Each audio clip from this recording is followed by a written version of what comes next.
So Mac Engineering, we started in 1965, and we primarily do business with the lead acid battery industry. We make the machines that make the batteries. We pride ourselves in not just selling a machine, but make sure it works and staying with the customer for as long as it takes. We had a young man here that at one point that didn't participate. My ex-boss, he walked into his office one day and he had put down 75 cents in one hand and $1.50 in another. He goes, "Which one would you rather have?" He goes, "Well, I'd rather have the $1.50. He goes, "Then why aren't you investing in the 401k? We care about everybody in here. We care about the families. We want them to be happy, but we also want them to be financially healthy as they get set to retire. We don't want them to work here for 40 years and come up with nothing.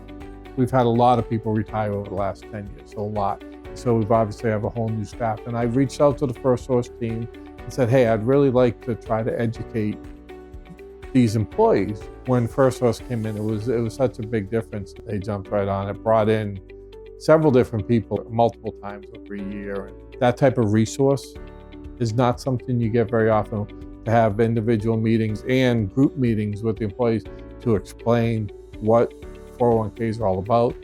All the employees have access to that. From a company's point of view, is we're providing the tools for them to be successful and bringing them in with a trusted company like FirstSource. All you can ask for.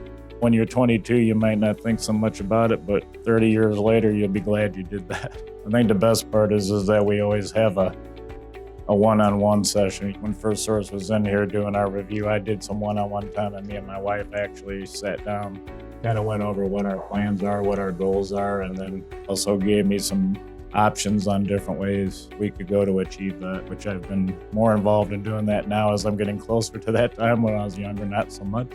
You know, it's nice to have that extra going in there. I know that when I retire, I'm going to have something to look forward to.